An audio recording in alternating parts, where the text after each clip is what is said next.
jeito é mais alto, viu?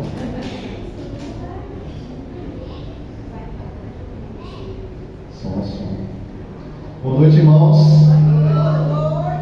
E a graça e a paz do nosso Deus, amém? Amém. Quem está feliz de estar aqui essa noite? Glória a Deus! Aleluia, é isso aí. Nós temos todo o motivo do mundo para glorificar a Deus, agradecer a Ele de todas as maneiras pelo seu grande feito em nossa vida, amém? Pois lembre sempre disso, que ao vir à casa do Senhor, temos que trazer a nossa alegria, a nossa disponibilidade de servir, o nosso amor, o nosso carinho para aquele que nos tem dado e que nos deu tudo que temos e a razão do nosso viver, amém? Amém. Esses são os motivos que temos que ter em nosso coração: a adoração ao nosso Deus, a disponibilidade de servir e a responsabilidade de cultuar Ele com todo o nosso ser. Mas, irmãos, vamos lembrando nossos avisos. Quarta-feira temos culto de doutrina e oração. Junto a gente temos aprendido da palavra do Senhor e também visto o avanço de Deus através de alguns irmãos que participam da direção, das pregações, vê o agir de Deus em todo. Amém? Irmãos, esse mês nós estamos na correria de preparar a nossa conferência de aniversário, que vai ser no dia 26 e 27 desse mês, no último fim de semana desse mês. Em virtude disso, nós não vamos ter culto de mulheres esse mês, nem culto de jovens, né, Thiago? Devido à correria, estamos na parte de pintura agora, nós terminamos toda a parte de fora. Faltando só alguns detalhes, vamos entrar agora na parte interna, para deixar a noiva do Senhor, a igreja em si, o prédio em si, bonito para aquela noite. Vamos falando ao Senhor e agradecendo a Ele também pela disponibilidade do irmão que vai estar vindo trazer a pregação naquele dia, o diácono Roque de Marões, que ele é vice-presidente da Igreja Batista Regular, a igreja para a qual eu servia ali há algum tempo. Ele vai vir estar nos prestigiando naquela noite, nas duas noites, tanto no sábado como no domingo. Vai estar trazendo um desafio também de demonstrar através da palavra de Deus o que é uma igreja missionária, uma igreja que avança. Eu dei esse tema a ele, que é para trazer em mente a nossa realidade, que a nossa igreja tem que avançar nesse aspecto de missões e de pregar o Evangelho. Tenho sentido falta de alguns irmãos, muitos, devido à eleição. A gente sabe que é um dia corrido, um dia que não é fácil. Hoje também nós não tivemos escola bíblica dominical, mas domingo que vem, escola bíblica dominical normal e culto de adoração, esse que estamos realizando nesse momento. Desde já agradeço a direção de culto, os meninos dos louvores que têm nos ajudado muito nesse aspecto de compromisso para com a casa do Senhor. Irmãos, sem mais delongas, vamos abrir a palavra do Senhor lá em 1 Pedro, capítulo 5. Vamos estar entrando agora no capítulo 5 desse livro que nós temos trabalhado no decorrer do ano, expondo o livro de 1 Pedro. Encerramos o capítulo 4, vamos iniciar o capítulo 5. Teve outras pregações, eu preguei outro domingo com um tema totalmente diferente, o irmão Bruno também, porque eu estava pregando na granja, por isso que a gente deu uma parada. Mas hoje, devido à Santa Ceia, eu quero estar dando apenas uma introdução. Quando eu estava estudando esse capítulo, Deus veio me cobrando muita mente o entendimento do conselho que Pedro dá aqui para o povo de Deus, mas especialmente para os presbíteros, bispos, pastores da igreja, a liderança da igreja. Fiquei até me perguntando qual era a maneira que o Senhor ia me colocar no meu coração para tratar esse assunto com a igreja local. Só que o Espírito Santo de Deus me compeliu a pensar que essa questão de liderança não é só para a igreja, é para nossas vidas. Nós lideramos nossos lares, lideramos nossa família, lideramos funções no trabalho, lideramos em um conjunto todo. Então, temos que liderar até a nossa própria vida, uma vida espiritual, vista em uma sociedade corrupta. Então, esse aspecto de liderança, como aqui nos deixa bem claro logo no título daqui do capítulo 5, conselhos para o povo de Deus. Então é um conselho a todos. Então, como ser um bom pastor? Demonstrando uma experiência pessoal e vital com Cristo. Como ser um bom servo, um bom crente em Cristo Jesus? Servindo, se disponibilizando ao servir. Essa real responsabilidade que tem que recair sobre cada um de nós, não por obrigação, não por força, mas por amor, pelo entendimento. Nosso compromisso com a casa de Deus não é com o pastor, mas é com Cristo. Não é com os irmãos, mas é com Cristo. E muitas vezes eu tenho batido nessa tecla, batido nessa porta, nessa pedra, desse entendimento que nós colocamos muita coisa à frente daquilo que é para Deus. É por isso que nossas igrejas estão vazias. É por isso que a nossa igreja local tem poucos irmãos, pouquíssimos irmãos. É por causa desse pensamento de não termos um real compromisso de colocar como primeiro lugar o nosso serviço para Deus. E as demais coisas é só consequência. Até em questão da parte financeira, Deus não desampara aqueles que são fiéis, mas fiéis em todo, não em um pedaço, fiel em um todo. Pois nesse pensamento, vamos ler aqui 1 Pedro capítulo 5, do verso 1 ao 4, uma pequena introdução antes da ceia do Senhor, que hoje é culto de adoração e santa ceia. Amém, igreja? Amém. Aos presbíteros que há entre vocês, eu, presbítero como eles, testemunha do sofrimento de Cristo,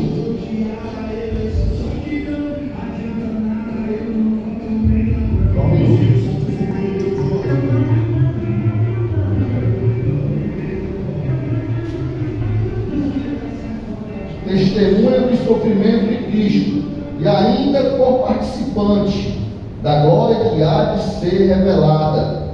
Peço que pastoreie o rebanho de Deus que há entre vocês, não por obrigação, mas espontaneamente, como Deus quer, não por ganância, mas de boa vontade, não como dominadores dos que lhes foram confiados, mas sendo exemplos para o rebanho.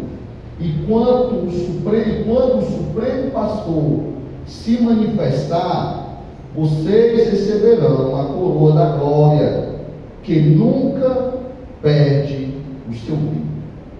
Ó Senhor Deus, Pai, diante de nós, ó Deus, está a tua palavra, Senhor. Nos revela, fala ao nosso coração, que teu Espírito Santo, ó Deus, possa operar em nosso meio. Abençoa, meu Senhor, desde já, vida da ministrante da irmã Mária, ó Deus, seu filho, ó Deus, também repreende todo o mal, Pai, que ela venha entender, ó Deus, o real sentido, ó Pai, de uma mudança, de uma transformação. Abençoa a tua igreja, Deus, nos usa, ó Pai, para instruir, ensinar, nos prepara, nos capacita na medida da tua vontade. É o que eu te peço em nome de Cristo Jesus. Amém. Irmãos, tempos de perseguição requerem uma liderança espiritual adequada para o povo de Deus. Tempo de perseguição em uma sociedade corrupta requer que nós, como crentes em Cristo Jesus, verdadeiramente venhamos nos armar através da palavra, nos revestir através do Espírito Santo para nos preparar para uma sociedade corrupta e perversa.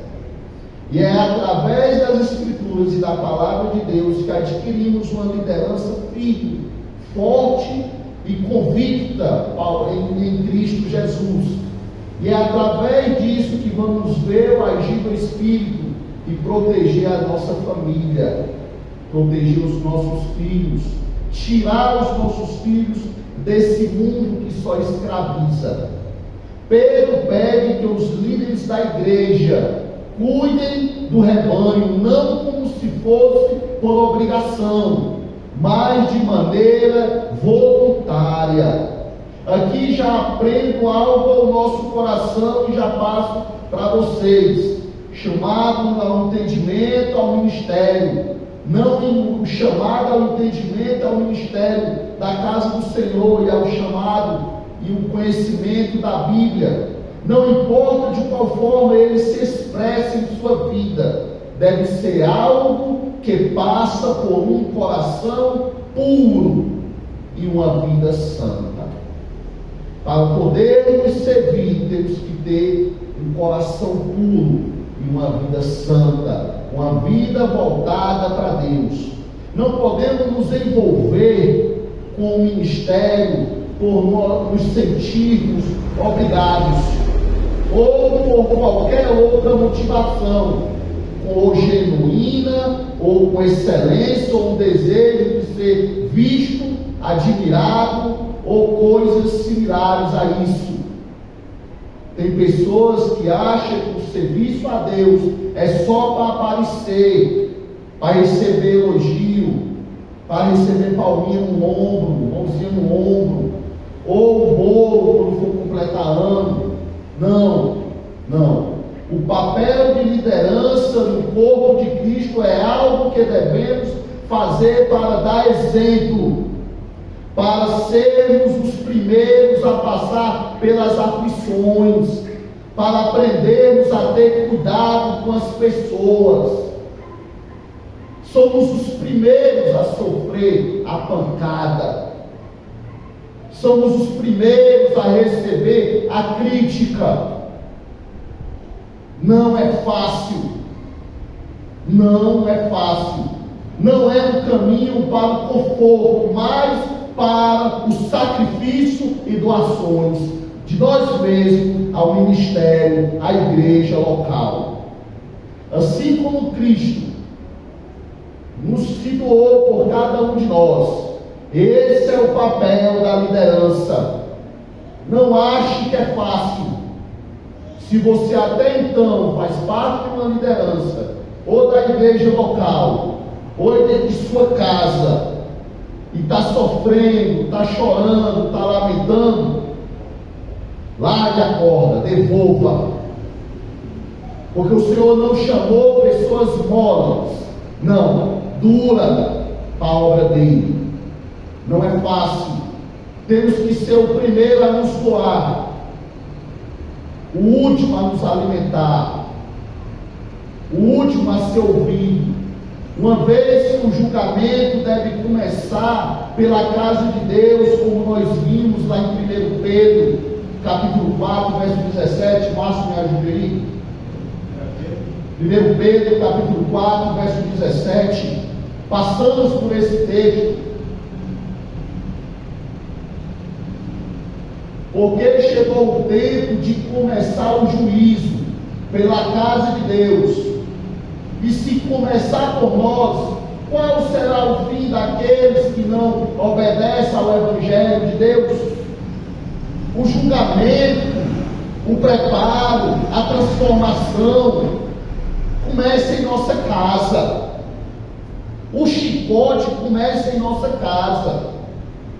Então não ache estranho quando você estiver passando por dificuldade.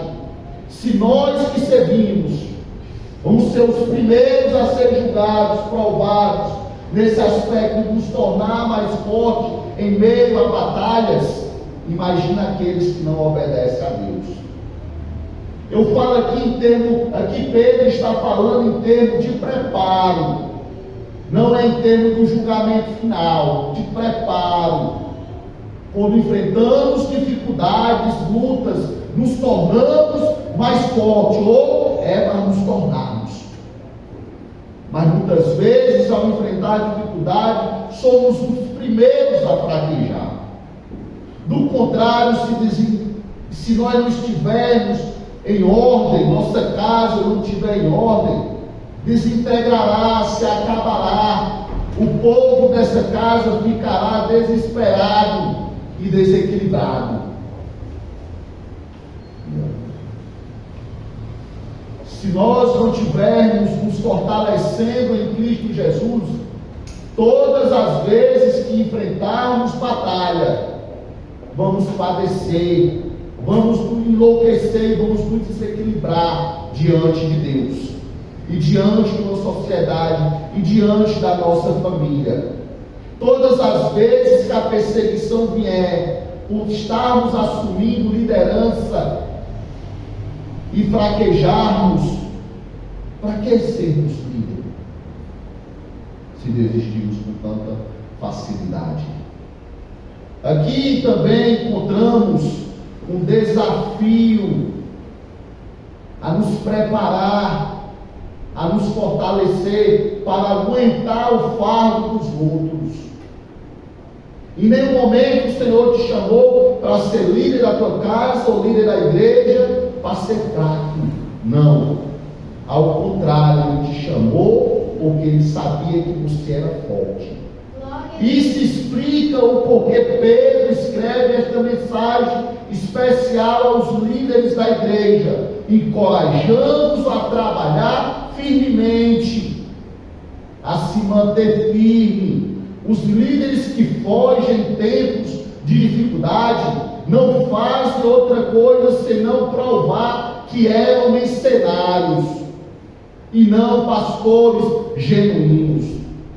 Quando você desiste com facilidade das suas obrigações, só mostra que tu é fraco e que tu fez para agradar a ti mesmo e não a Deus. Aquele que se levanta para agradar a Deus, ele não desiste, ele não tem essa opção, porque ele sabe que serve a um Deus fiel. As congregações do Novo Testamento, elas são organizadas sob a liderança de pastores, presbíteros e diáconos fortes.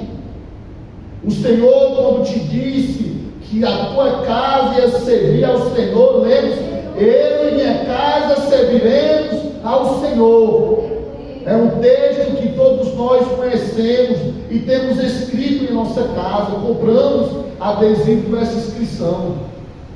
Mas se eu e minha casa serviremos ao Senhor, se não tiver uma pessoa à frente, forte, essa casa vai desabar. Aleluia.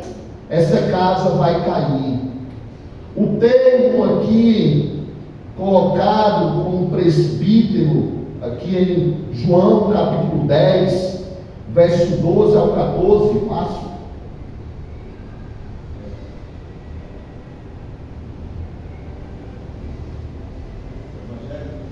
Sim, João capítulo 10, verso 12 e 14.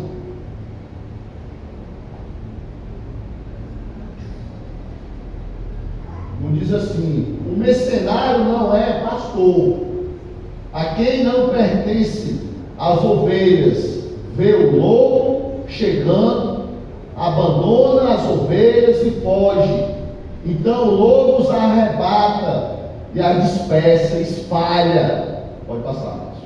O mercenário foge porque é mercenário e não se importa com as ovelhas, sim com o dinheiro, ou com os aplausos, ou com o conforto, ou com algum outro benefício. Pode passar. Eu sou o bom pastor. Aqui é Cristo, não sou eu, é Cristo. Eu sou o bom pastor. Conheço as ovelhas, as minhas ovelhas, e elas me conhecem.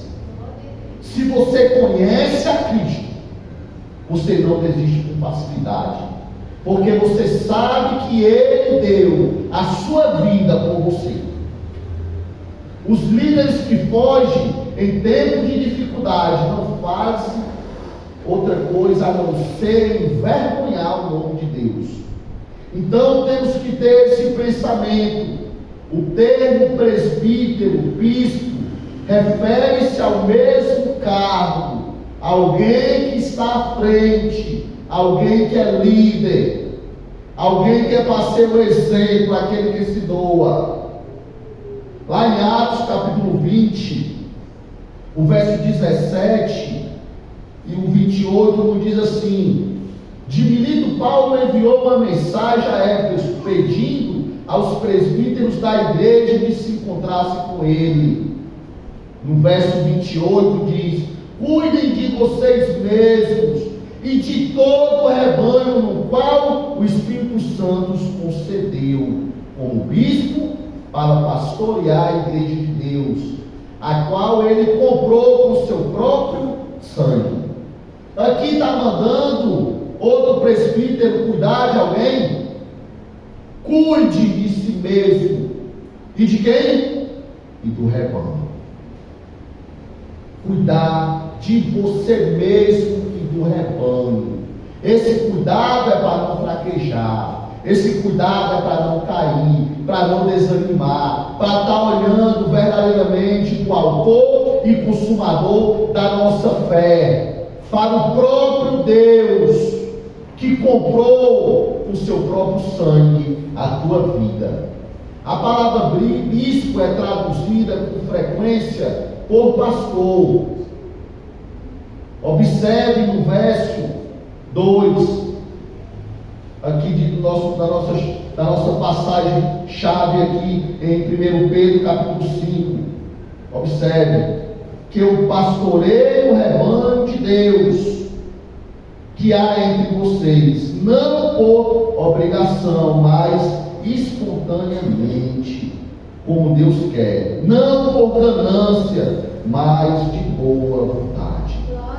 O serviço ao Senhor não pode ser por ganância, mas de boa vontade.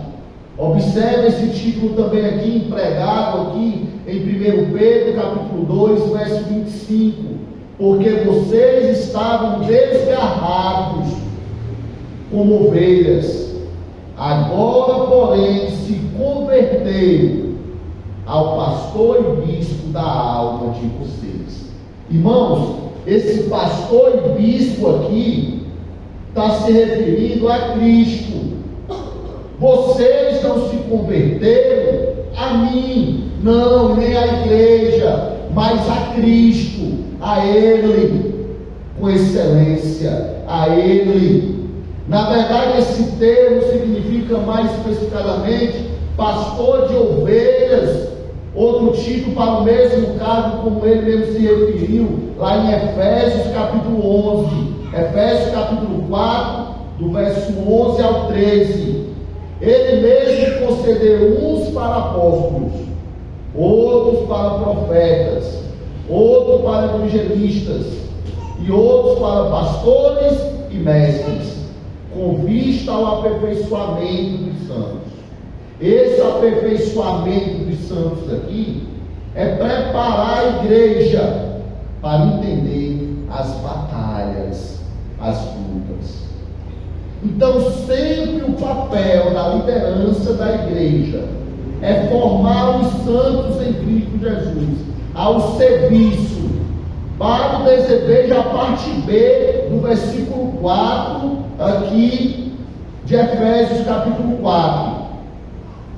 Aperfeiçoamento dos santos para o desempenho do seu serviço, para a edificação do corpo de Cristo.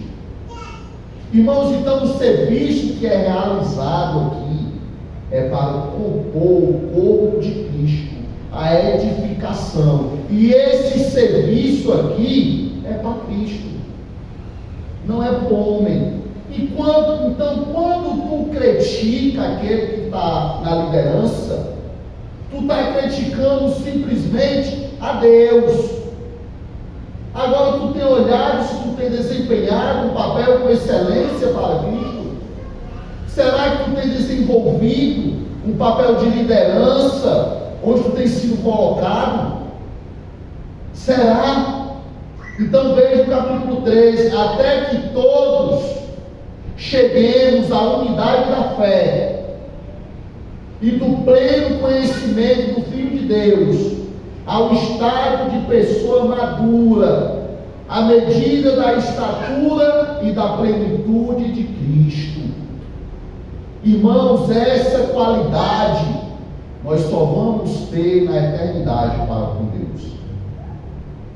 Então, por mais que a igreja trabalhe a liderança, trabalhe o aperfeiçoamento dos santos, vamos estar sempre sujeitos a sofrer críticas e a acharmos que nosso trabalho não está bom. Sempre. Porque esse aperfeiçoamento aqui só vamos adquirir na eternidade. Essa unidade perfeita é só na eternidade. Então você tem que estar sempre o quê? Se cobrando. Hoje eu achei que o louvor foi excelente. Então no próximo domingo eu vou louvar melhor ainda. Hoje eu achei que o meu horário foi esplêndido. Cheguei antes da igreja abrir. Então no próximo eu vou chegar antes da irmã acender a luz. Glória a Deus. É sempre melhorando. É sempre melhorando. Mas o que tem acontecido hoje, quando recebemos crítica, queremos desanimar. Eu vou entregar o carro. Eu vou abandonar. Eu não aguento mais. Você já pensou se Cristo tivesse olhado os teus pecados, ele teria descido da cruz? Mas em nenhum momento ele fez o que ele quis, ele fez a vontade do Pai. Então o nosso papel aqui é fazer a vontade do Senhor. Glória a Deus. Acima de tudo, é a vontade dele. Os presbíteros eram nomeados para um cargo, em que termos, eleições, refere-se a ato de levantar a mão. Ao que parece, cada congregação tinha o privilégio de votar em homens qualificados, em escolher homens preparados para o trabalho de Deus. Então, esse papel de escolher quem vai estar liderando é a igreja. É por isso que eu sempre coloco essa responsabilidade para a igreja. Claro, é evidente que tem que ter o aval do atalaia de Deus aqui na terra, que é o pastor. Porque o pastor, ele vê além, um olhar espiritual, um preparo espiritual de olhar quem está preparado e quem não está. Presbíteros eram homens escolhidos pela igreja, com auxílio dos bispos ou dos pastores, como os diáconos também eram. Mas pastores eram homens escolhidos por Deus. Era algo que nascia no coração, era um chamado. Já tinha um espírito de pastorear, de cuidar, de zelar pelas ovelhas e pela igreja. Muitas vezes eu ficava me perguntando: meu Deus, será que eu tenho essa vocação para ser pastor? Até eu entender que não é vocação, é um chamado. É o Senhor especialmente que te chama. E esse sentimento só sente quem Ele chama. É algo que já nasce no teu coração. E tu começa a se preparar, ou Deus começa a te preparar, sem nem tu perceber. Tu passa a amar as ovelhas e a igreja mais do que a ti mesmo. Irmão, você não sabe como eu era uma pessoa orgulhosa e prepotente. Minha esposa ainda pegou esse Adriano ainda, ignorante. E às vezes ela olha assim para mim: Adriano, eu te disser com isso, porque se fosse outrora eu tinha dito: onde ficou com essa pessoa aí? Aí eu decidi: eu tento, mas não sai. Eu tento, mas não consigo. Eu vou fazer uma de boa com ela. Quando eu vejo a pessoa, eu vou, abraço, beijo, amuleço, oro de noite, oro pela pessoa.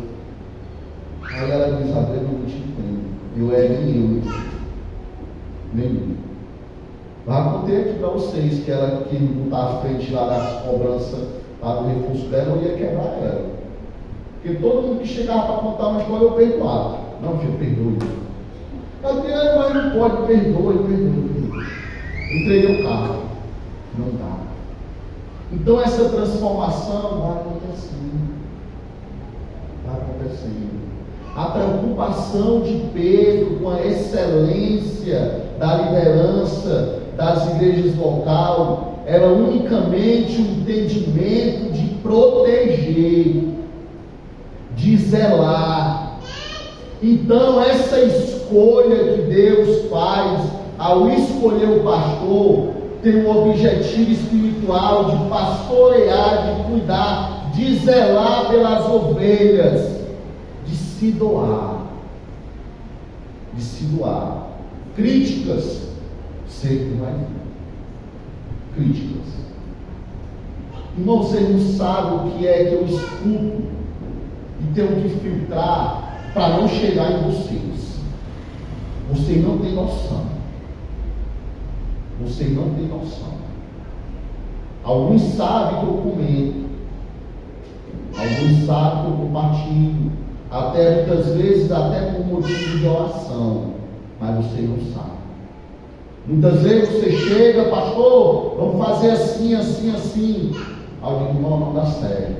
Dá, pastor, dá. A igreja vai, a igreja se levanta, não se levanta. Vamos fazer assim. Não, pastor, eu conheço, eu já passei por isso. Então a preocupação aqui de Pedro era exclusivamente para esse entendimento. Quando o fogo ardente surgisse, quando a perseguição surgisse, quando as cobranças surgissem, quando o apontamento de dedo dissesse que o teu trabalho estava sendo mal feito, tu estás preparado. Os cristãos das congregações que voltariam para os seus pastores em busca de encorajamento e de orientação. Se o pastor for o primeiro a correr, e as ovelhas? Se o lobo atacar e ele for o primeiro a correr, e as ovelhas? Essa espécie. Então, quais são as qualificações e qualidades pessoais de que distingue um pastor bem-sucedido, um líder bem-sucedido, uma igreja firmada em uma liderança forte? É os princípios de Deus. É só Ele. E esse aspecto vamos estar trabalhando no decorrer do domingo que vem. Aqui em 1 Pedro capítulo 5 contém instruções finais de Pedro. É o último capítulo aqui de 1 Pedro. Para os líderes e membros da igreja, destacando a humildade, a vigilância, a resistência em fase de sofrimento. É esses três aspectos que vamos estar trabalhando. A humildade de receber a crítica, muitas vezes até de pessoas que não fazem nada para melhorar a igreja. Nada. E a vigilância de estar atento, para não cair, para não desistir, para não desanimar. A resistência em meio ao sofrimento, em se manter firme. Irmãos, e essa dificuldade é vista muitas vezes pessoalmente em nossas casas, em nossos lares. Você pensa que eu não sei que é difícil quando você começa a se ajeitar para vir para a igreja? Quando você olha para um filho e diz: vai te ajeitar, e o menino começa a fazer hora para um lado, faz hora para o outro, continua deitado, te levanta. Eu passo por isso. Até eu pegar o chicote e dizer: quem é o líder? Quem é? Sou eu. Aí corre um para um lado, corre um para o outro, senhor, achando que vai escapar da pancada. Não escapa, ela vem. Porque se eu não fizer isso, eu vou estar recebendo essa chibatada, é de Deus, porque eu sou o líder. Pastor, o líder não é só o homem, não, é não. É não. Aqui 80%, acho que eu estou contando é pouco, 90% do ministério brasileiro do pastor Davi é composto por mulheres, guerreiras, uma liderança firme, mulheres que sustentaram esse louvor, mulheres, eu sei, é por isso que eu tenho o maior respeito por esses meninos que estão aqui comigo, pela Sabrina, pela Carla, maior respeito pelo Tiago, pelo Pedro, muito. Não aceito ninguém sobre críticas sobre eles. Não aceito. Quem sabe, quem sabe sou eu. As barreiras que eu tive que quebrar para conhecer eles. Você acha que foi fácil eu chegar e dar um abraço com a Sabrina? Com aquela cara valente que ela tinha, parece um pitbull. Entendeu? Aí chega um e diz, pastor, eu passo por essa Sabrina 500 vezes ela não fala comigo. Irmão, eu sei o que eu tive que quebrar para dar um abraço nela. Eu sei o que eu tive que ouvir da Carlinha quando eu disse assim, Carlinhos, esse louvor não está certo aqui. Mas por quê, pastor? Fui louvado aqui a vida toda, mas eu não estava aqui, cara. Eu sei. E ela dizia, eu vou sair do louvor, que Deus mande logo outra pessoa que eu vou abandonar o louvor. E eu chegar em casa e chorar, dizer, meu Deus, de que eu estou errando, cara? Eu sei o que minha mulher passava vendo as minhas lágrimas. Então, quem sabe quem é a liderança é tu. Não é teus filhos. Muitas vezes não é teu marido, porque trabalha, porque fora. Não entende o que é o manuseio da sua casa. É tu. E muitas vezes a gente tem que nos impor. Dizer, ó, não é assim. É assim que tem que ser. Esse compromisso aqui não é só meu. É meu, seu e dos nossos filhos para com Deus. Então essa batalha começa em casa. Até no exato momento nós começamos a nos arrumar para louvar a Deus. Então, humildade, vigilância, resistência em fase de sofrimento. É o que nós vamos aprender com essa carta. E nos formar, e nos tornar uma liderança firme em nossas casas e na igreja do Senhor. Amém? Vamos passar para a Santa Ceia propriamente dita, senão eu vou aqui até 10 horas. Quero convidar nossos diáconos, a nossa diaconisa,